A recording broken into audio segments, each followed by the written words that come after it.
guys, it's Troy here, and yeah, I know, it's been a long time since I've done a video, and I figured it's about time to come out of hibernation. We put a pause on our videos for a reason, and we needed to take a break from it. There was so much going on in life. There was so much that was preoccupying my time and the family's time, so we just put a break on a lot of our video stuff. And there was a lot of stuff in life that was just challenging and frustrating. I didn't want to convey that into our videos, but I mean, I'll just give you a few ideas of what's really had been taking up a lot of my time. I took a lot of vacation time so that I could work with the Board of Elections. I got roped into working elections at local polling sites years ago, 2016. And I've been doing that pretty much every year since. And I was tagged to be able to work early voting here in North Carolina, which we have. And so I was a site manager for a brand new early voting site. And that took some time for training and for actually working the site. Hold on just a sec here. And that's another thing that's been taking time. I've been dealing with sickness.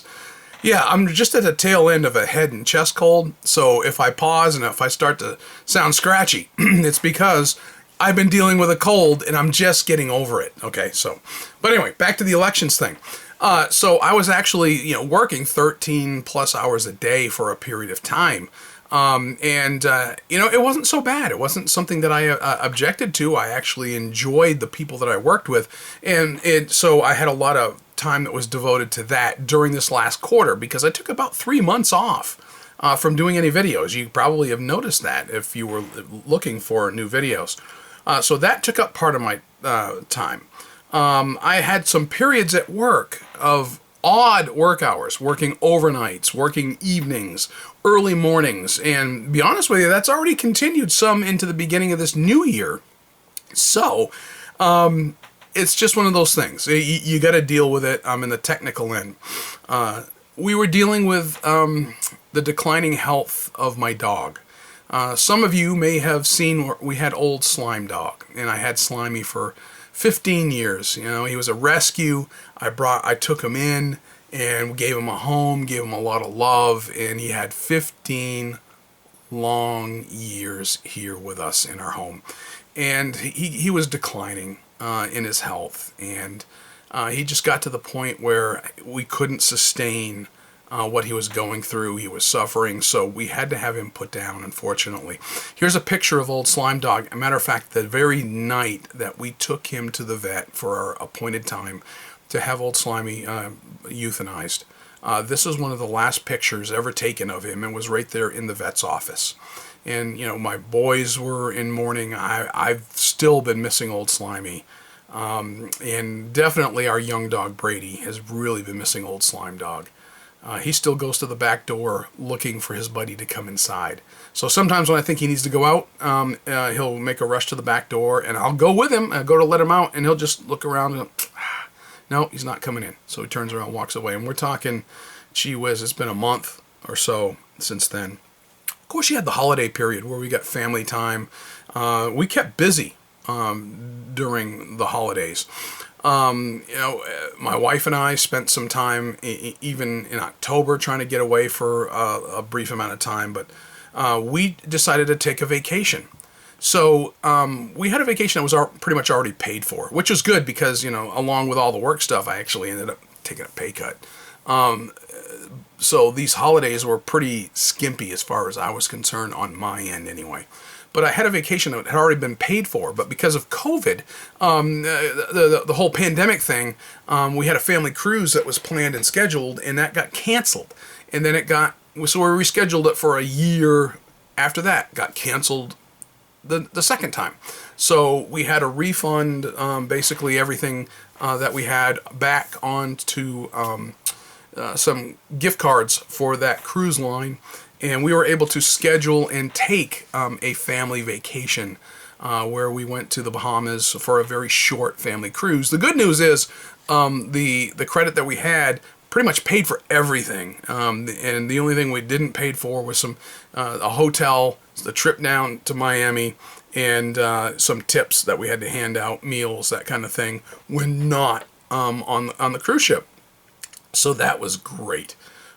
We had the chance to go and spend some time in Miami with a friend of mine and his family. I have shown you guys in the past some art and mentioned Abdiel Acosta. He is out of Miami. He's a great artist. If you ever have the chance, I really will encourage you to check him out on Instagram and to check him out on his Etsy shop. He has been very generous to us as a family. He's been a guest on Larry's Fountain Pens before, and he has shared some of his artwork there. He does some of his artwork with fountain pens, and I'm going to share with you some of what he has done. And if you look on my Instagram channel, you'll see some things that I have shared. And I really got to get back. When I say out of hibernation, I'm literally talking almost coming out of hibernation in terms of this video channel. But I had shared some pen rests that he had done and some artwork that he had done. Like, here's a nice little pen rest that he had done. Really cool fish looking thing. And he had also done a smaller fish version of it. And a really cool seahorse one that he had sent me. Now, while we were visiting, we actually got a chance to be in Miami and spend a day. We went to church with him and his lovely family. Great family, by the way. His wife and 2 children. We got a chance to spend the day with them, and which was great. I thoroughly enjoyed that. Another water break, So, he actually sent me home with a few more of these, and we just may be putting some of those in your hands here in the next little bit. I've got a lot of giveaways, by the way, coming up for you.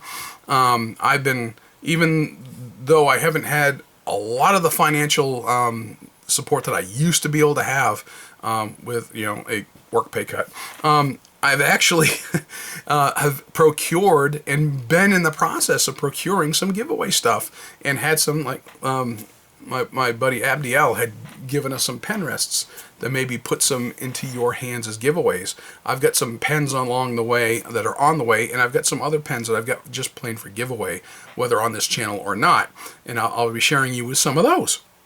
So, one of the things that he had given me too, I wanted to share with you this awesome artwork that he had blessed me with. This is one of his more recent paintings that he had done, and my understanding is that he actually used an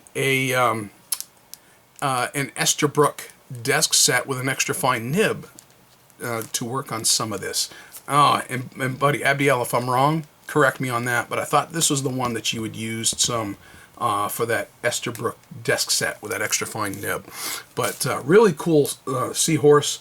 This is just one of his artworks, and he's he makes prints of those, and I will put links to his Instagram account and to his Etsy account here. I strongly encourage you to go check out his stuff and collect some of his art. Put it around your house. There's only 3 artists that we have prints of here in our house.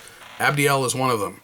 My Aunt Donna, some Donna Mannings. I've got some Donna Mannings around the house. And then we've got a few Thomas Kincaid prints that are here in our home as well. So those are the 3 artists that we've collected pretty much anything from. We have one of our viewers actually sent my son a nice piece of artwork that he had done with Captain America, so he keeps that in his room. And he also has one of Abdiel's prints in there as well. So anyway, I really appreciated his generosity and his sharing his family with us while we were there, and had a great time visiting. Love this family, really sweet folks, and I'm just very, very happy to be able to call him my friend. All right, so that's some of that. We just been spending some family time together, dealing with that stuff, and we went dog shopping.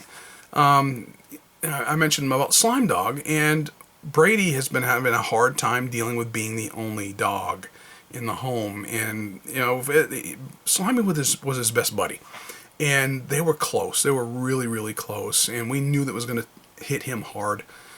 So he has been dealing with the idea of being the only pet in the house. And he's lonely at times. Now, I do work from home, so I get the chance to spend more time around him, but he's really got some anxiety with separation, and he hates it when we leave. I mean, he sits there and he shudders and cowers when he sees that we're leaving the house just to go out to dinner or something. So we're going to see about getting him a companion. And we went out shopping and we found a dog that we think would go well with our family, may go well with him. And we've been waiting for several weeks now, a couple of weeks, just to see if the dog has met all medical clearance, and he has to go through a neutering. And we're hoping to be able to bring a new pet into our home. So all this has been going on. So I'm sharing that with you. Let's see. Did you all get a chance to go to Pelican Hub? They actually brought it back this year, or actually, when I say this year, I mean 2022. In November, we got to go to Pelican Hub. And this time, in the Raleigh, North Carolina area, it was somebody stepped up and hosted who had a hard time finding a place that was willing to host a gathering for when you have, I guess, about 50 people sign up.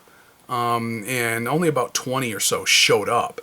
But it was when you have that many people who were to accommodate, trying to find a gathering place and that was economic, and she was able to secure a church that who had plenty of gathering space for us. And fortunately for me, it was a lot closer than the church we used to meet at on the other side of the Triangle area. So it was much closer for us as a family. So we got to drive, half the amount of time that we would have gone otherwise. Maybe even less than half. And a lot of people, I guess, didn't like that idea, and they decided not to come. So a lot of names that I know and people I know who normally would come didn't come this year. I don't know if that was part of it, or if it was just not wanting to get back into the swing of Pelican Hub. I don't know if they were disappointed in previous hubs. I don't know. But I'll share with you some of the stuff that Pelican did have. Typically in the past, they've been giving everybody a full bottle of Pelican ink. They didn't do that this year, whether because of cost or because of supply issues. And I get that. I understand it. I went for the gathering of fellow pen enthusiasts, and I actually met some people who hopefully will be new friends. But Pelican always has been, or I don't say always, but has in the past given some writing paper. The problem with this paper, though, it's really too slick. It's too coated to really be worth anything. It's very thick. It's very stiff. And in that, I don't mind. But the coating on it, be honest with you, the pen that had the hardest time writing on it was my Pelican M600. Writing on Pelican paper or produced paper it really didn't like it all that much. But I got a pad or two of this that I picked up, and Pelican gave these books here, the Pelican Passion, and it's got some information in here about Pelican and inks and pens and stuff. So if you got a chance to go, then great, you probably got one of these. If not, I snatched a few of these extra that I may be able to give away as well. So just something to think about. All right, new pens. I've got a host of new pens that I had ordered that have come in, and we're talking over the past several months worth, okay? So as much as my pen purchasing has slowed down for economic reasons, I actually managed to pick up some decent pens and some low-end pens to add to my collection, some of which were planned, some of them were on my radar, some of them not. I'll start with the first one right here that I'd actually picked up back in the Raleigh Pen Show here, and this was a Christmas gift that I held on to for my wife. And Heinz Pens out of Texas. Love Jim Heinz and his family. And this one right here, the pink Radiance. Nice, I think it's a diamond cast. And this was for my wife. And she got this, like I said, for Christmas. I just inked it up today because she asked me to finally go ahead and ink it up. And one of Jim's pink-coated nibs that he tends to do now. So that was kind of neat. I mean, it's a really good-looking, sparkly pen. And that's the way my wife is. If it's good-looking, it's sparkly, and especially if it's pink or purple, she's on board with it. So I knew that would go over well with her, okay? So I got a list, believe it or not. here of some of the stuff that I've acquired over the last quarter or so. And quite honestly too, I've been meaning to do videos on a lot of these pens. I just haven't. And the reason I haven't is because with everything that kept piling on, everything that I kept getting buried with, I finally just said, you know, it's going to have to wait. I'm just going to put all this on the shelf for right now. And I eventually planned on getting to do a lot of these things, but I just put it off. So now it's time to dig out and start coming, like I said, out of hibernation. So one of the pens that I picked up was a new edition in the Jinhao lineup. Some of you had seen videos on it, probably seen some reviews, and I'm really late in coming to getting out any kind of a review on Jinhao 80. All right, this was a decent pen to add to my collection. The Jinhao 80, to me, quite honestly, is probably one of the best Jinhao pens that I've got in my entire collection, believe it or not. And it's got a fine nib on it. And I'm not a big fan of fine nibs, but this one actually worked well. You can see it's kind of patterned after the Lamy 2000, and it's still very different, though, than the Lamy 2000. And I'm sure some of you have seen some beautiful reviews and some good-looking stuff on that. But, you know, that's a Lamy-style nib on it as well. And it is a cartridge converter rather than what you're typically used to seeing like as a piston filler. And you can tell I've run this one dry. And I got a lot of use out of it. It was a great pen. It wrote a whole lot better than I expected it to. I was surprised by the quality of how it wrote. I'm not even going to get into the construction quality. I'm just talking about how it wrote for me, how it performed for me. Was a lot better than expected on that Lamy 80. And quite honestly, I thought I had ordered the dark blue in gold, but it turns out it was black and gold. So go figure. All right, so that was the number one on my list there. Little Pen Designs out of Raleigh, North Carolina, not far from where I'm sitting. We're only talking about 40 miles or so from where I am. I used to live in Raleigh when I first moved to North Carolina way back when. And the Raleigh Pen Show, I would see Little Pen Designs at pen shows and stop, talk to them, and enjoy what they had.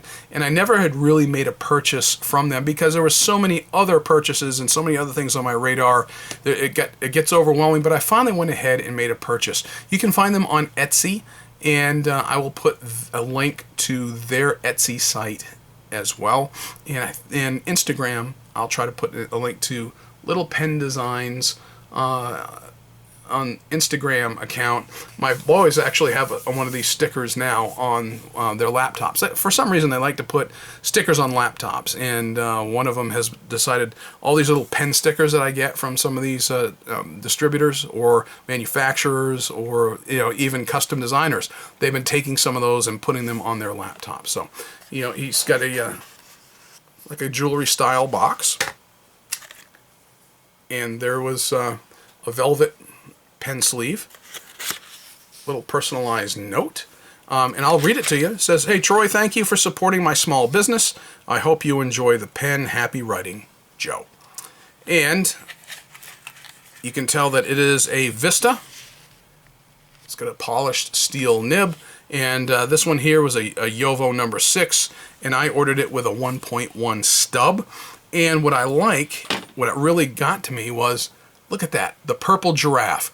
I've seen the giraffe pattern on other pens that were out there, and yeah, I don't see many giraffes that have purple spots, but I like the pattern. And giraffes just happen to be one of my favorite animals on planet Earth. I wish I could have one as a pet, and instead of a replacement for Slime Dog that may be a beagle, having a giraffe would be really, really cool. But hey, I live inside a town and it's against town ordinance, and I'm on the planning board, and it wouldn't look too good for that to happen. But anyway, the Vista model, and it's so called because that's the model of the pen. It just happens to be in the purple giraffe. I've seen other people do purple giraffes as well since I purchased this, so obviously it is a resin that somebody has out there available that pen makers, custom makers would buy and use. But this was his Vista model, and what I liked about it was, it's just a really good looking pen. And I'm going to share with you something else here that happened. And this is in praise of Joe over at Little Pen Designs. If you look here, you see how that's a little stained there on this section? All right. I've been getting into 1.1 stubs a little more, so I went ahead and got that. So I inked it up, and I used like a Birmingham Pens Pop Art Purple. Right? It is a cartridge converter pen, and I've run this one dry as well. But you can see that staining. So he and I had been messaging back and forth on Instagram Messenger even prior to this purchase. But we were talking about this purchase and how I was enjoying the pen. And I said, the only problem I've had with it is because you've got, this ivory color. One of the things you're going to run across is it can possibly stain on a resin. And that's not unusual. It's not something that's the fault of the pen maker, right? I said, the only problem I had was that little bit of staining, but yeah, no big deal. It's still really usable. And he said, well, I've got some material left. Let me make you another one. I'm like, oh, dude, you don't have to do that. Well, he was very, very cordial about it. I said, oh, yeah, I'll make you another one. I said, well, as long as you're going to make another one, why don't you do this for me? Why don't you let me buy a new nib so I can have a nib in each of them? So he actually made me a brand new section that was, unstained. I haven't used this one yet, but I said, let's get just a medium nib instead of like the 1.1 stub. That way I'll have it in two different nibs, two different sections, ready to go. And he said, no, I'll take care of that too. Really? Well, Joe, thank you. I thanked you, in person, at least through Messenger, and I'm thanking you again here. Guys, that's one of the things about dealing with custom makers, that if you have a relationship with them, or if you are just going to be a good customer, then they'll tend to look out for you. They'll try to take care of you. They want to stand behind their work, and so that they get a good name in the business to help get more business. And so people like me will sit here and talk very nicely about them, which I would anyway. Joe didn't have to go through all that personal expense and effort, but he did, and I'm thankful for that. So I don't mind speaking highly of him and his work and his ethic.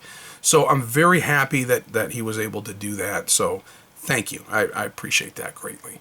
Let's see. What else was out there? Let's see. I picked up a Parker 51, another Parker 51 that I found online, I think.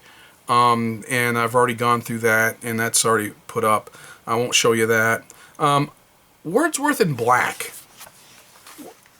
I just ran across them on Etsy, and I've seen them some on eBay as well. I'm not real familiar with Wordsworth in Black, and I went ahead and ordered one of their pens just to see what it was like, and it shows up in a box like this. So I've got another box like this somewhere, but this is a second pen of theirs I ordered, and the first one was this one right here. It was kind of neat. It was a stainless steel. I believe they're all Chinese-made pens that are made for them, not by them. And essentially they just brand them in their own box. But this one, it was not unreasonable. It was like $14, I thought, or $20 or less. So I said, all right, let's go ahead and give it a try. It was a decent-looking pen. And it actually wrote well. They got their own nib, branded nib on them. So, it's a cartridge converter pen, snap cap on this one. It worked well for me. I didn't have any complaints about this one. And I got it more out of curiosity, just because I wasn't familiar with the brand. I wanted to see what kind of quality they were putting out. And for a Chinese-made, probably unknown manufacturer, it actually wasn't half bad. It was decent. So I went ahead and I saw another one on sale.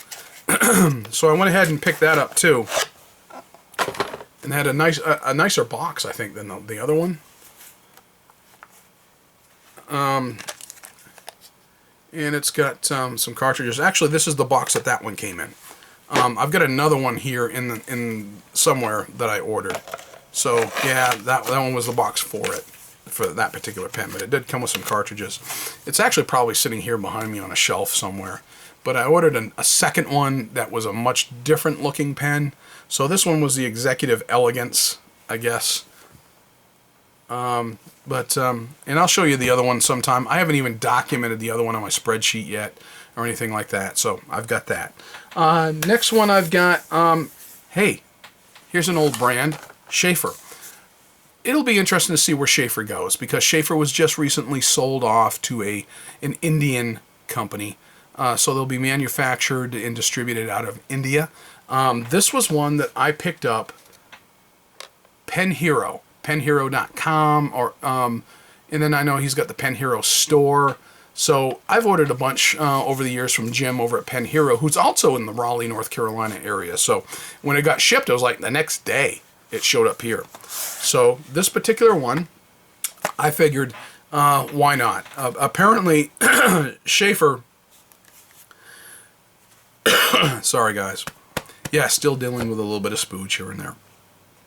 Schaefer had been reissuing some updated versions of the Prelude. Schaefer Prelude has been around for a long time. It's not like it's a brand new pen that hits the market. But he had a really good price over at Pen Hero. In addition to that, since I had been a previous customer, I'd gotten an email coupon that I could use for some savings, a percentage off. So I went ahead and used it. So why not, you know?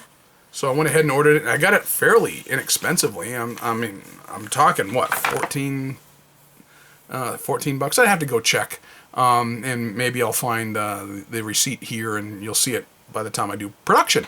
But the Schaefer Prelude, I know that I used this pen an awful lot, actually, during election season. And this was not a top-end Schaefer. It was nothing special, nothing to write home about, but it was reliable. In this one, actually, I bought it with a fine nib. I figured, why not? It was on special for the fine nib. I went ahead and ordered it, and I liked the blue of it. The color was really cool. I really enjoyed that color. And I'm familiar with modern Schaefers, and it's got, you know, almost a triangular grip built into it here on this section. But it was actually very reliable. It wrote well. First time, every time. Didn't have any issues with it. So I figured, you know, let's go see how the Prelude does. And it actually did better than some of the other Schaefers that I've had here in my collection. Modern Schaefers. I'm not much on modern Schaefers as much as I am vintage, in the 1920s. So 100 years ago, I like their Schaefers better than 100 years in the future, like present day. But that wasn't bad. You know, the Schaefer Prelude was a decent find. So the Cobalt Blue is what that blue was called. You know, it was a fine nib on that one. And it performed well. I was actually pretty happy with that.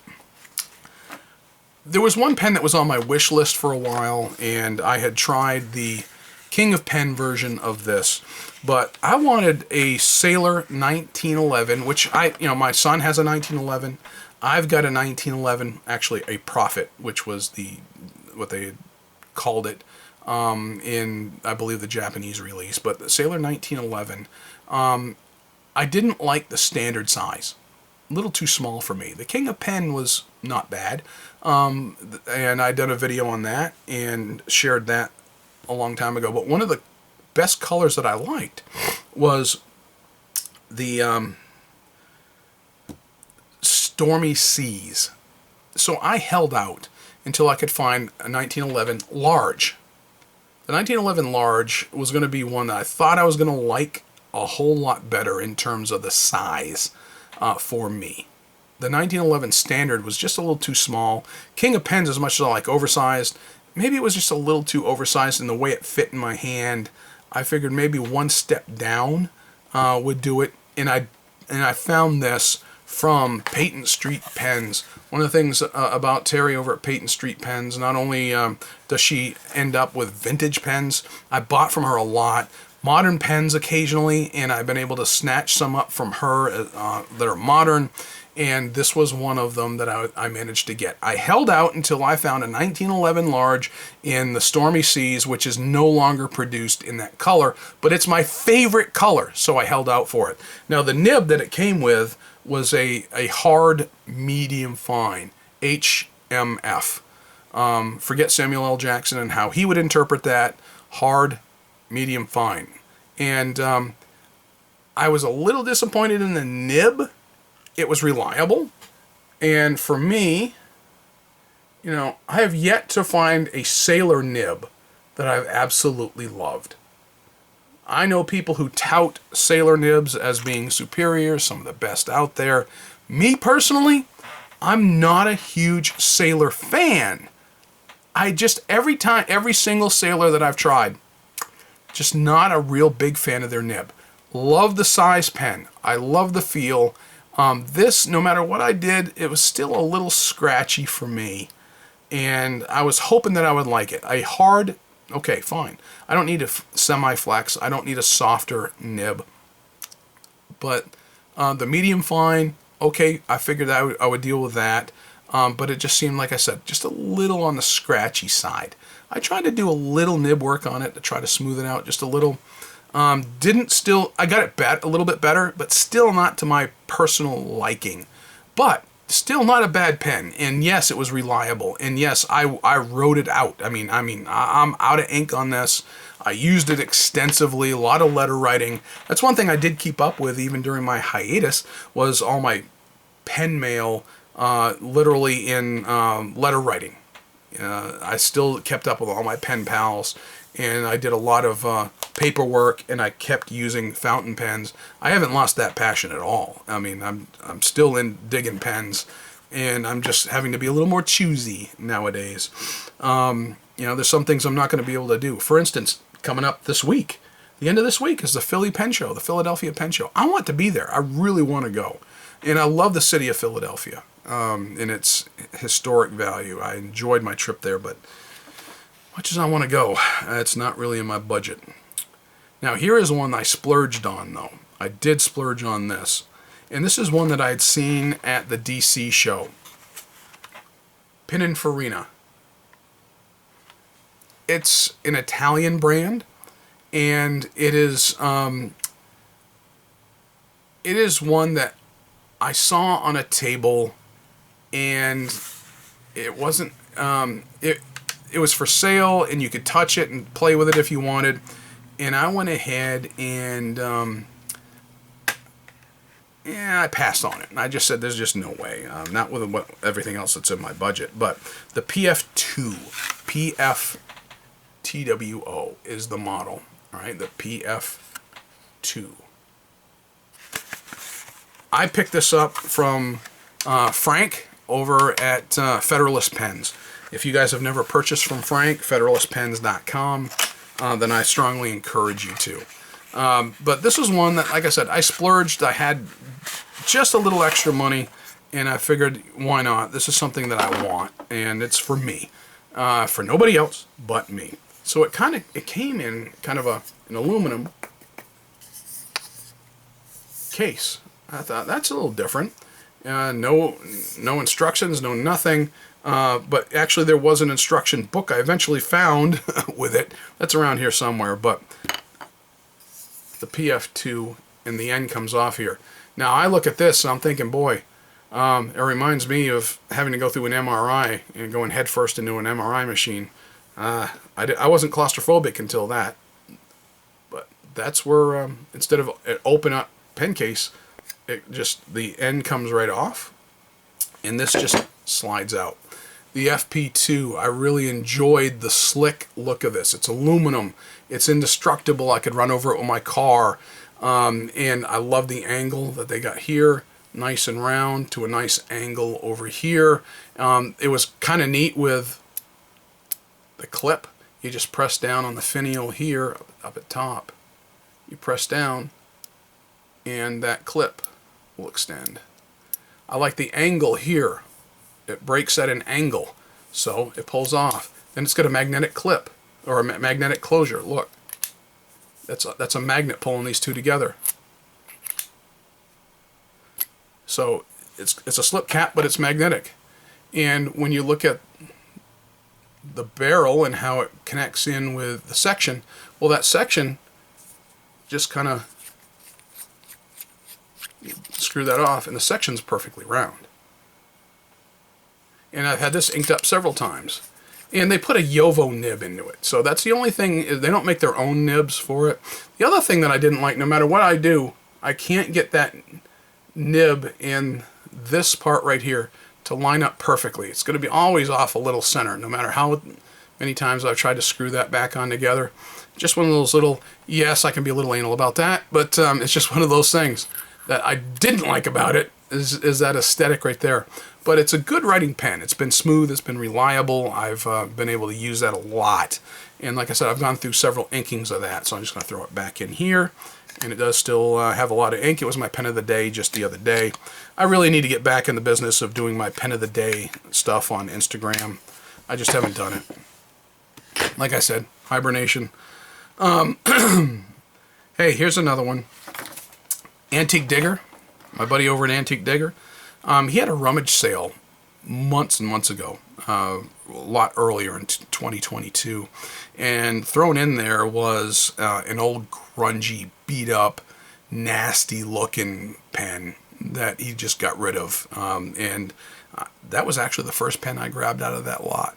I looked at it, I said, this old poor pen, it needs some attention. So I picked it up and I cleaned it up, spent some time with it, and made it look a whole lot better. And I may have shared it here on this channel. And it was a Fifth Avenue from the 1940s, I believe. And he had one for sale that was in much better condition. And I went ahead and snatched it up. So it's a lever filler from the 1940s.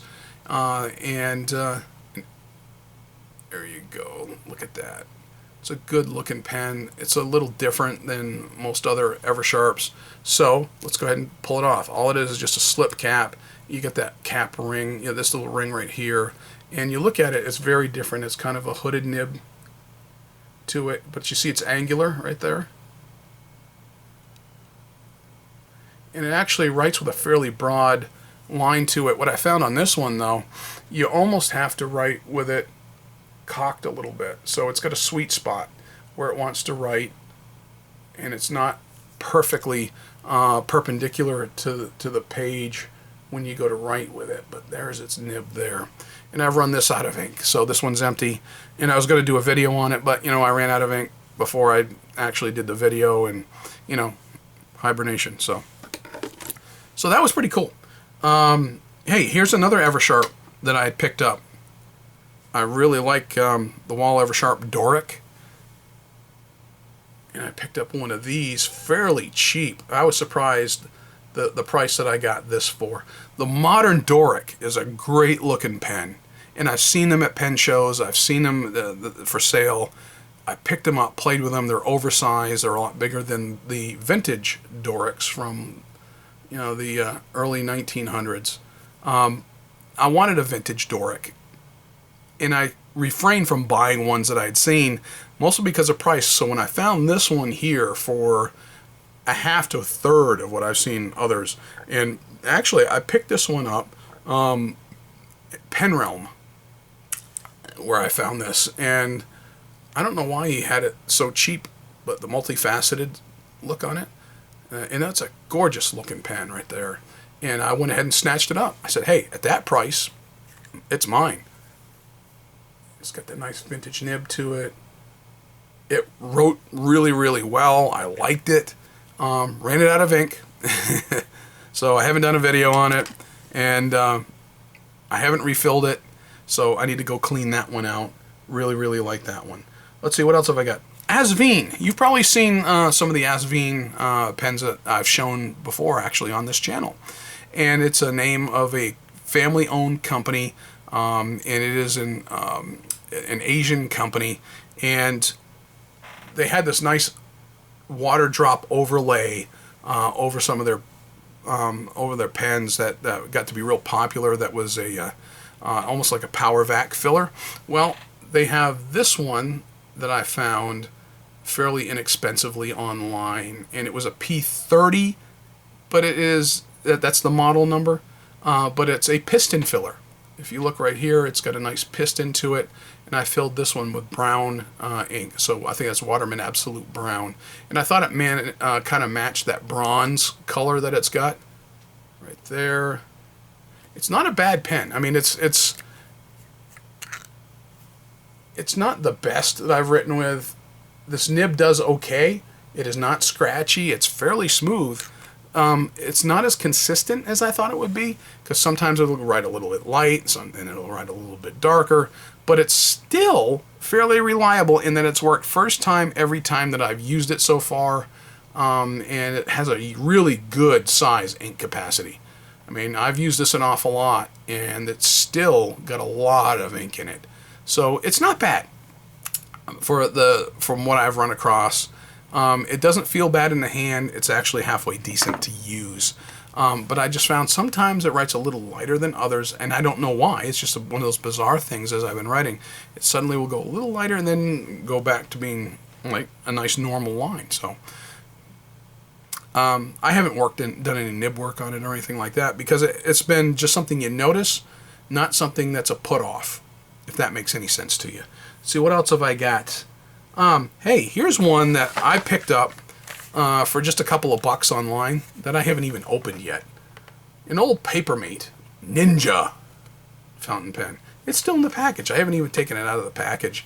And I had intended to do a video where I'd open it up and, you know, do a first impression, or, you know, just to see how it does, because I didn't want to ruin it in the carded package. So I thought these came out in the 1990s, or I'm not sure. They're 2000. No, I was wrong. 2017. Copyright 2017. Product of Newell. Well, Newell Brands. Rubbermaid. You know who else Newell owns? Besides Papermate? Waterman. Okay? So, just to give you an idea.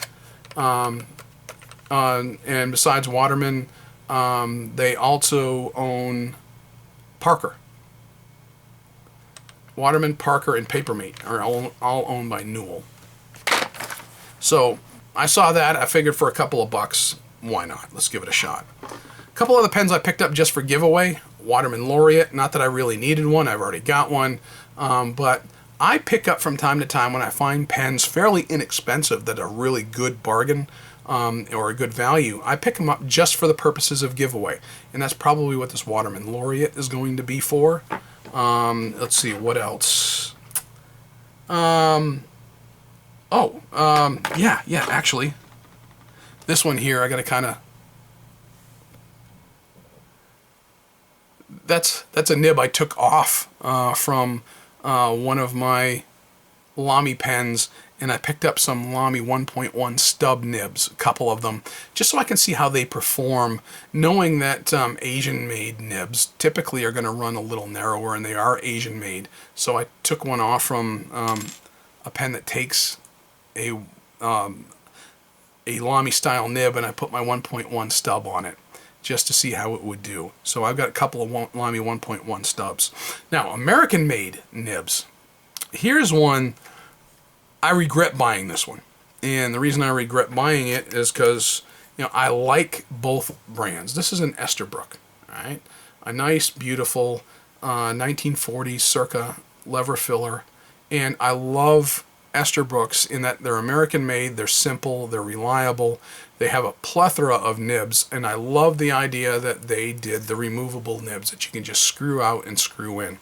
This one was one that was advertised through a vendor. I won't even mention his name because I don't want to, you know, anybody to think badly of him. He just happened to have acquired it and sold it. He didn't make any promises as to its performance. But this one here, and I'll give you a better close-up picture of it because I do have it. A craftsman had taken a Waterman Vintage number 2 manifold nib and fit it into an Esterbrook nib housing. And I thought that was rather intriguing. I like Esterbrooks. I love the Esterbrook interchangeable nibs. I tend to like their broad nibs more than anything else, but an Esterbrook nib fitted with a Waterman I like Waterman nibs. I like their vintage nibs.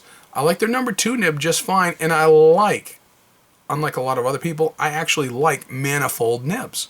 I've got some great manifold nibs in a number 5 and a number 8 and a number 2 already in my collection. So I figured, why not? Let's go ahead and get it. And I was able to fit it in just fine, fill it just fine. I can't get it to write. No matter what I do so far, I haven't been able to get that nib to flow ink. So it's a cool idea, cool concept, but in reality, performance, not so much. Great disappointment for me on that. So I don't recommend you try that ever. So if you find like an Esterbrook nib fitted with, and he had a bunch of other nibs that were like an old Schaefer's nib, my advice, don't try it. You could be wasting your money. Don't do it. That's just my experience speaking, and out of my disappointment and frustration with that. So one other thing that I picked up with is something out of Latvia. I found somebody in Latvia that was selling a lot of pens, a lot of 7 fountain pens, you know, untested, uncleaned, unproven, but it was like $20 for the whole lot of pens. And so you've got some that are unknown names. You've got like a Pierre Cardin in this group. But the one that really intrigued me was this one right here, because it is a Rotring. So I wanted to see about the Rotring art pen. And that was the one that made it worth it for me to try it out of the group. But this pen kind of intrigued me out of the bunch. So I've got a Rotring. I shared a video on a Rotring here not too long ago.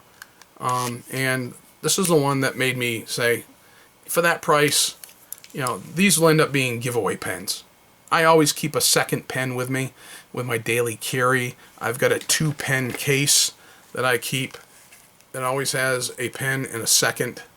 And the second pen is usually an inexpensive giveaway pen. So that'll probably end up in that pouch. It will be carried with me. I'll have them inked up and ready to give away, that kind of thing. So I haven't even really gotten into that box yet. I haven't cleaned them up. I haven't taken them out yet. I've just set it to the side. It's one of those things I figured I'll get to. But you can find deals like that from time to time, whether on eBay or on Etsy. I think I found that one on Etsy. I'm not sure. But like $20 for 7 pens. I mean, even if they're nothing special for $20, I'll have some giveaway pens that at least will look good, hopefully will perform well, and I got one that really intrigued me out of the lot. So, all right, looking at my list here that I wrote down, let's see if there's anything else to share with you. There is a couple of things, small things. If you haven't seen it yet, my son Matthew, he's only 13, he was a guest on Larry's Fountain Pens for their first video of 2023. Larry interviewed him for about 45 minutes. And I'll try to remember to put a link in the video description down below, where Matthew, at just age 13, was being interviewed by Mr. Announcer and Larry, and asking him about pens and his preferences and what he likes. And he actually sat here in this very chair, behind this very desk, and Larry was asking him a lot of questions and did an interview. And so I think Matthew held his own the best he could, and he did well. So if you want to check that out, I encourage you. And he's been invited back for some other video time and some other chats. So I think you'll enjoy that. And knowing Matthew how I do, I mean, I was there at conception, I was there at his birth, so it'll be really neat to see where that goes with him in the future. Let's see. Yeah, my voice is starting to get cracky again, so I'm going to need some water here soon. Oh, Greg's Rummage Sale. I told you that I had some, I previously bought from Antique Digger, and one of the things I encourage you to do, if you have a distributor that you like and you develop a relationship with. I've known Greg over at Antique Digger now for several years, and I've bought from him a lot. And he knows that there are people who are well off, who he probably can make an offer to somebody, hey, I've got this particular pen, I know this is your interest, this is your avenue, and before I offer it to the public, is this something you're interested in? Because I know that is your area of interest, and you may be able to get deals before they even hit the public. Greg knows that I've got a certain sphere of interest in pens, and there are I don't mind taking pens and restoring them myself. I'm not fantastic at it. I have not there's some pens I haven't learned how to restore yet. Vintage lever fillers, I got that, man. I can do that with my eyes closed. So there are some that he will offer me. He said, hey, look, I got a bunch of these before I go auctioning these off. Wanted to see if you were interested in. So I said, yeah, sure. So he sent me a bunch of pictures, and I was able to pick out, I like this one, I like that one, I like that one. Tell me about this one here.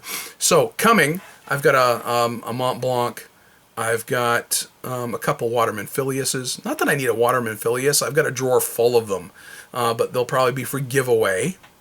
Hint, hint. I picked up a Schaefer, vintage Schaefer lever filler. Here's a picture of essentially the lot of stuff that I'm getting from him. That I'll be able to go through, clean up, and some of them restore, and I'll have these, and some of them maybe for giveaway. I'm always picking up pens with the thought process of putting them in somebody else's hands. That's just the way I operate, okay? When I see pens, I'm like, yeah, I've already got one of those, but you know, that might make a great giveaway item for the YouTube channel or for somebody that I know. That's just how I operate and how I think. So I picked up a bunch, and I spent money that I probably shouldn't have, but I bought them with you guys in mind for the most part. So that's coming. Oh yeah. One other thing that I've neglected to show you is something I picked up fairly cheap on Etsy. I think it was on Etsy. Little fountain pen holder, and it came with this old desk set. I haven't restored this yet, and it's actually missing a few parts to it, like a ring here. But I've got a bunch of old lever fillers for desk sets here behind me that I purchased as a lot, real dirt cheap one time, that I'm going to fix up eventually. I just haven't done it yet. They're project pens. I got more project pens than I know what to do with. But this little elephant fountain pen holder is fairly cheap, so I figured why not. Let's go ahead. All right, guys, that's about it from here. All right, that's all that I really got going on. I got a lot of videos on a list that I wanted to produce that I'm going to be working on sometime soon. Matthew has got some videos that he's going to be working on soon. Believe it or not, we've told you about that they're coming, and they will. So here you go. This is over the past 3 months worth of stuff all put together. And sorry that I'm just now presenting it all and just finally getting back into the saddle on some things. New year 2023, going to try to move forward. There's some things in life that I've got on my list of things to do on a regular basis, and that would be one of them, is to get back in the saddle with the fountain pen hobby and fountain pen videos. And I'll share more with you as time goes on. I know this is a long video, but I wanted to at least sit down and share with you this is the culmination of like the past 3 months worth of stuff, and experiences and what's been going on in our lives here. So hopefully we'll have a new dog here soon to be able to share with you. We're still looking at names for him. Hopefully we'll have some more experiences. We'll have some more pen shows up and coming, some pen experiences, and some pen giveaways. So there you go. Hey, if you like these t-shirts, fountainpenfanatic.com shirts, they're still available. Link down below in the description. Share, please, subscribe, and I got a lot more material that I just need to crank out and get out to you. Share the word, let other people know. Thanks for watching.